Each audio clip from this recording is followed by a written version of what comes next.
اللہم اعنا علی غمرات الموت وسکرات الموت.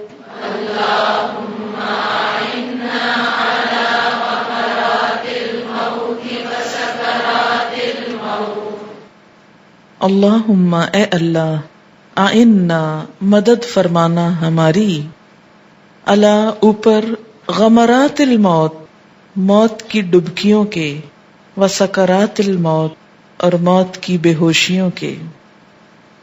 غمرہ کہتے ہیں گہرے پانی کو. جان نکلنے کے وقت کی کیفیت کا ذکر ہے کہ جب جان نکلے گی تو یوں محسوس ہوگا جیسے کوئی شخص ڈوب رہا ہو اور اس کو سانس نہ آ رہا ہو، کیونکہ سانس رکتا ہے نا، سانس نکلتا ہے. سانس بہت مشکل سے آتا ہے.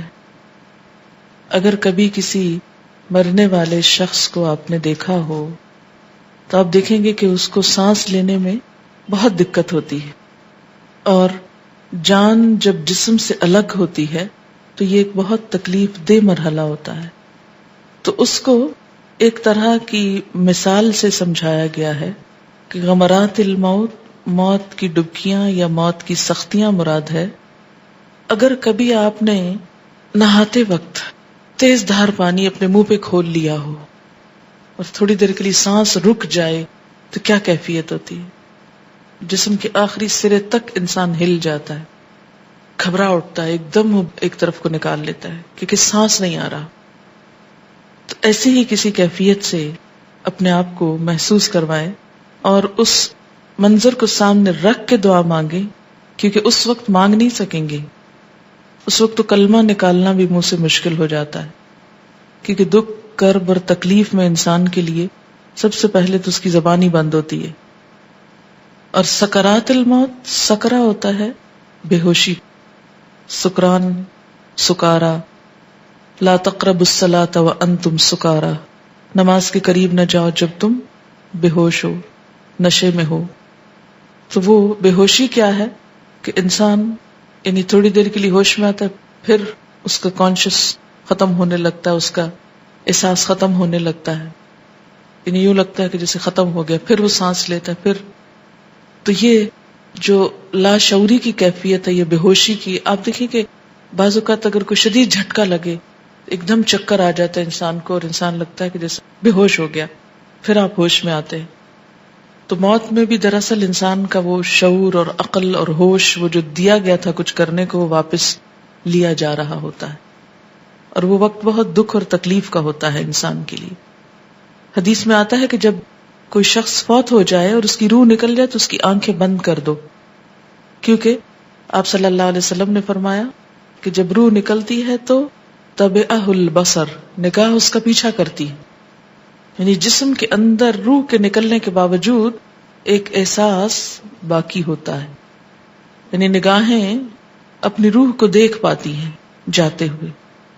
تو آپ خود سوچیں کہ اگر کوئی بہت عزیز، قریب ترین، پیارا انسان، مثلاً آپ کے بچے یا کوئی بھی آپ کے والدین، جن سے انسان کا ایک خون کا رشتہ ہوتا ہے، ایک روح کا رشتہ ہوتا ہے، یا کوئی اور دوست جو بہت ہی عزیز ہو، جب وہ دور ہونے لگتا ہے تو کیا لگتا ہے جیسے روح الگ ہو رہی. تو اس وقت انسان کے اوپر کتنا غم اور دکھ اور پریشانی ہوتی ہے. تو آپ خود سوچیں کہ جب ایکچوئل روح نکل جائے اس وقت غم کتنا ہوگا انسان کو. اور بعض جگہوں پر آتا ہے کہ روح اس بات کا مشاہدہ کرتی ہے کہ آس پاس کے لوگ جو ہیں وہ کیا کر رہے ہیں، کیا معاملہ کر رہے ہیں. اور لوگوں کے متضاد رویے مرنے والے کے بارے میں جب دوسروں کے سامنے ہوتے ہیں، بعض اوقات روتے ہیں، بہت بین کرتے ہیں. جب اکیلے بیٹھے ہوتے ہیں، کھا پی رہے ہوتے ہیں، ہنس رہے ہوتے ہیں، جو دنیا میں بے وفائی کا طریقہ ہے. تو ایسے موقع پر جب انسان سخت صدمے سے دوچار ہوتا ہے، سخت جسمانی تکلیف سے دوچار ہوتا ہے، کیونکہ آپ دیکھیں ایک بال بھی کھینچے نا آپ، کتنی سخت درد ہوتی، دانت نکالیں کتنا درد ہوتا ہے. تو کہاں یہ کہ سارے اسکن سے اور سارے جسم سے روح الگ ہو رہی ہو، تو وہ وقت کتنے دکھ اور تکلیف کا ہو سکتا ہے.